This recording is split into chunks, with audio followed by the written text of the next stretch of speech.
Have you already overspent on the holidays? You're not alone. But what do you do about it? We call it the debt snowball or the debt avalanche. Our financial expert is in to tell us how to get back on track with our budget in the new year. You've got to plan for next year. Maybe review what you've done different or what you've done that did not work and try and pick up some new habits for the new year. And then we talk holiday safety, the accidents that land both kids and adults in the emergency room and how to prevent them. That's today on Mom Squad.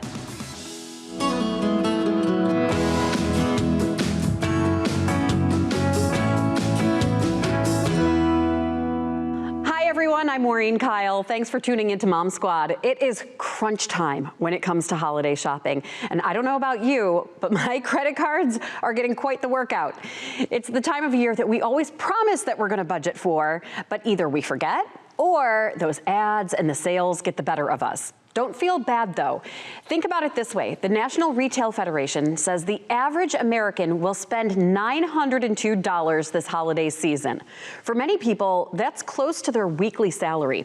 That includes what they spend on gifts, decorations, and travel. If you're a millennial, American Express says you're more likely to spend over your budget. They did a survey that found 86% of millennials spent more money last year than they planned to. Of those who went over the budget, they spent about $500 more than expected. What did they spend it on? 69% said electronics was their most expensive item, followed by children's toys, clothes, and jewelry.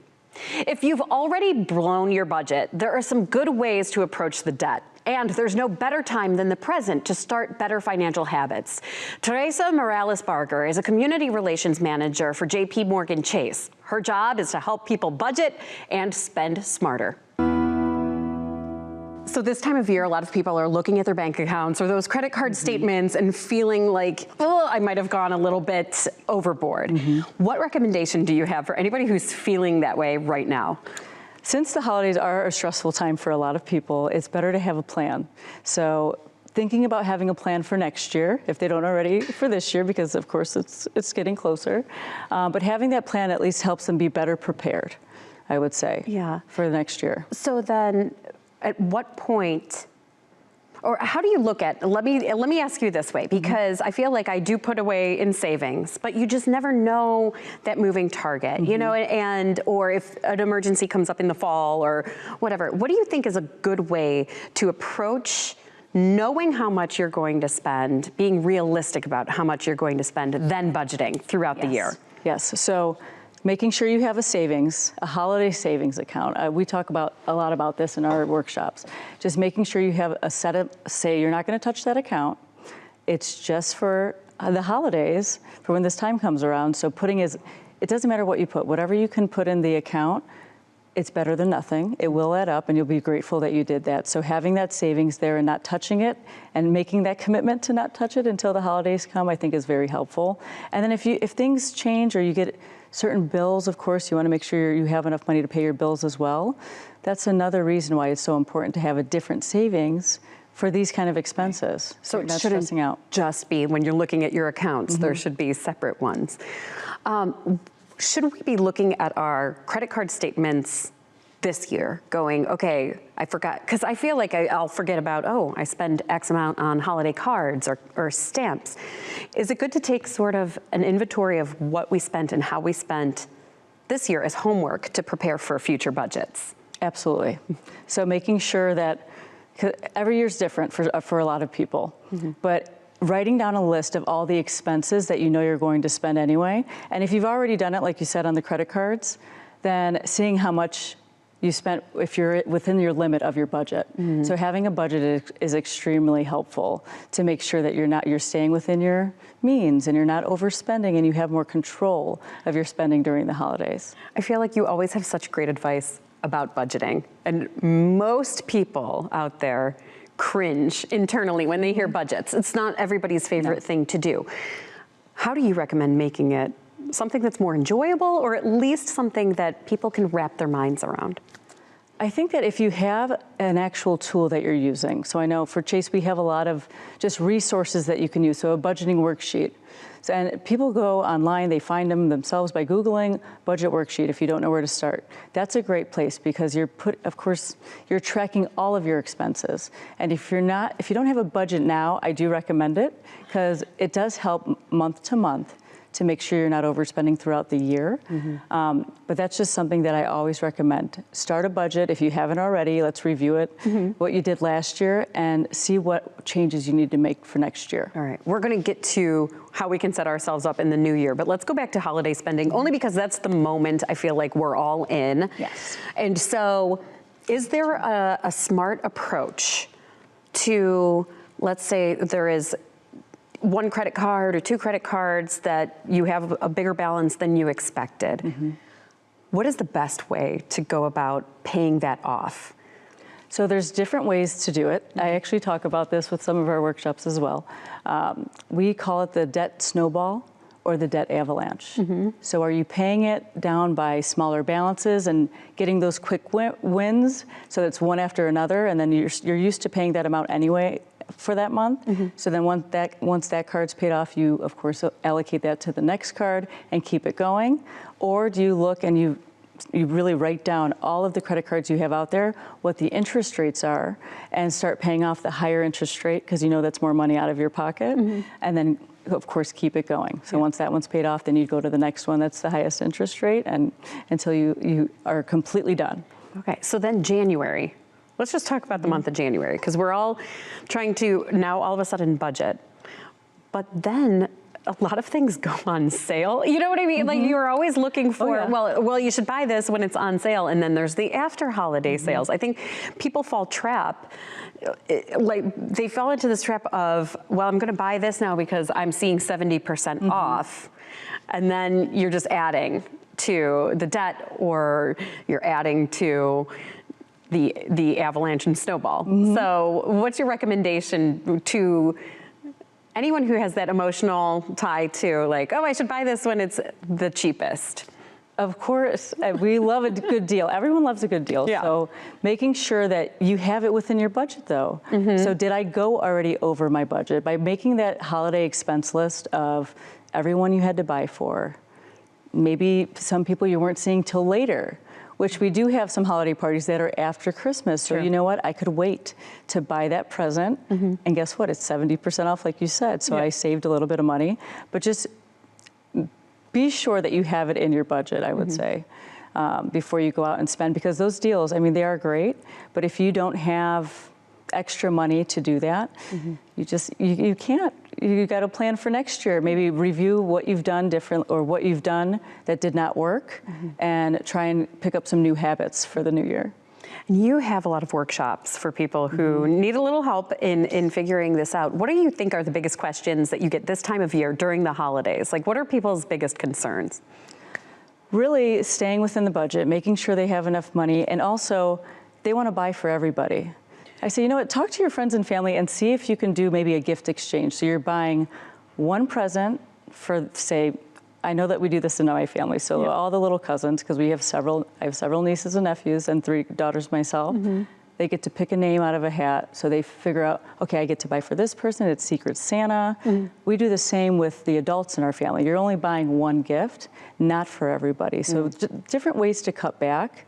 Also, I mean, I know you have 3 girls, so teachers' gifts. All these things are going through our mind. Yes. One of the teachers I spoke with, she said she loves a hand note, a handwritten note from her student. So something, and maybe a special ornament, or think about different ways that you can of course give gifts that aren't going to break the bank. But think outside the box, I would say. So 2025, let's promise to have our best financial year ever. What do you think people should be thinking about here in December? I know we're spending a lot, but what will set us up for success throughout next year? So really reviewing what you've done. I would say first start off doing that.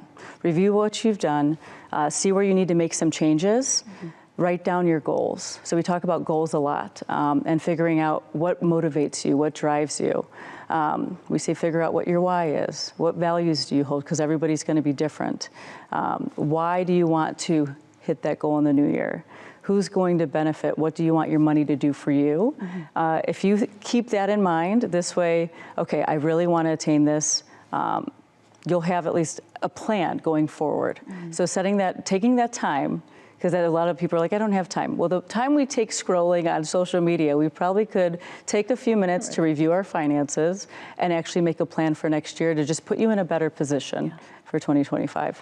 I always see apps, budgeting apps that pop up. Yes. Do those help? Does it depend on a personality? What do you think? Oh no, those definitely help. And some accounts even show you a breakdown of where your money has been spent. So looking at, of course, the last 2 months, was it entertainment? Was it, of course, shopping? Those kind of things. But the online, I mean, that's the time we live in, utilize that. And your financial institution, no matter where you bank, they may have something that you can use. I know that Chase, they have a bunch of resources on our financial goals on our website.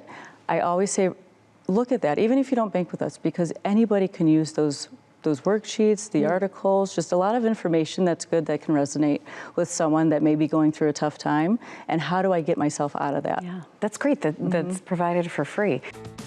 After a quick break, we talk to Teresa about the free resources out there to help you budget and track your spending and how to best allocate your money. Welcome back. This is the time of year we are overextending the budget to make those holidays magical. Once those gifts are opened, it's back to reality, and you're going to have to face those larger than normal bills. We've been getting advice from Teresa Barger, a community relations manager with JP Chase, about how to create a better budget in 2025. There are some rules that I've always heard about paying yourself first, and it should be a certain percentage. And it should be a certain percentage for housing, a certain percentage for this or that.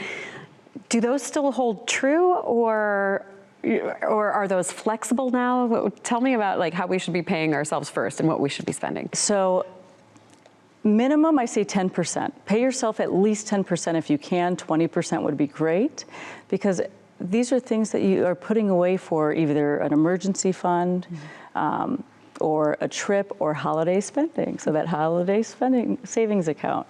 So I think that having that in mind, it definitely will help if you can just keep the end goal in mind. Yeah. So with budgets, anything else that we should be thinking about when we're starting to create that budget? Let's say somebody has never really sat down and done a worksheet or figured out their actual budget. Where would you say they should start? They should start listing really their incoming expenses. So what do they have, their cash flow that they have coming in? And then they're going to subtract everything that they have coming out. So think, of course, bills, of course, mortgage, rent, those kind of things, groceries, the necessities. And we talk, even with the young kids, we talk a lot about needs versus wants. So what is essential items, which are our needs, and then the non-essential items, which are, of course, the wants that are out there. So play psychologist for us, because I'm sure you have to do this with a lot of people who come to your workshops. How do you explain that needs versus wants? Because I could justify anything as a need. You know, I could be like, well, we really need this fancy soap in our bathroom. You know, so how do you help people work through that almost emotional tie? I tell them, so one of the examples I give in one of our workshops is just say you have $50.